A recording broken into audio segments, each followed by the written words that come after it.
मोदी सरकार ने toll tax को लेकर कुछ अहम फैसले लिए हैं। केंद्रीय सड़क परिवहन मंत्रालय ने एक नया नियम जारी किया है, जिसके तहत अब निजी वाहन मालिकों को टोल टैक्स नहीं देना पड़ेगा। जी हां, आपने सही सुना, टोल टैक्स नहीं देना पड़ेगा।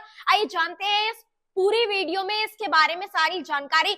भारत में जब भी आप हाईवे पर गाड़ी चलाते हैं तो आपको टोल टैक्स देना होता है, लेकिन अब मोदी सरकार ने कुछ नए फैसले लिए हैं जो आम जनता के लिए बहुत ही ज्यादा महत्वपूर्ण है, जरूरी है। केंद्र सड़क परिवहन मंत्रालय ने एक नया नियम लागू किया है, जिसके तहत अगर निजी वाहन चालक global navigation satellite system GNSS का इस्तेमाल करते हैं तो उन्हें टोल टैक्स नहीं देना होगा। इसके अलावा अगर कोई चालक 20 किलोमीटर तक टोल रोड का इस्तेमाल करता है तो भी उसे टोल टैक्स से छूट मिलेगी। यह नियम पूरे देश में लागू होगा।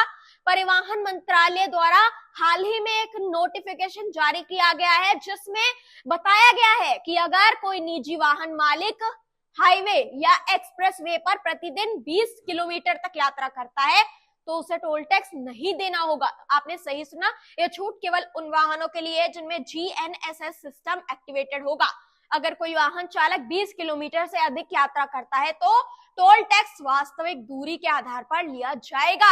GNSS क्या है? अगर आप गाड़ी चलाते हैं तो आपको GNSS सिस्टम के बारे में जानना जरूरी है। दरअसल केंद्रीय मंत्रालय ने हाल ही में टोल टैक्स में ग्लोबल नेविगेशन सैटेलाइट सिस्टम को लागू किया है। हालांकि यह प्रणाली अभी पूरे देश में लागू नहीं हुई है। फिलहाल यह सिस्टम कर्नाटक के नेशनल हाईवे 274, बंगलुरु मसूर और हरियाणा के नेशनल हाईवे 709 पानीपत हिसार पर एक पायलट प्रोजेक्ट के तौर पर लागू किया गया है। इस परियोजना की सफलता के बाद सरकार इसे देश के अन्य हाईवे पर भी लागू करने का विचार कर रही है।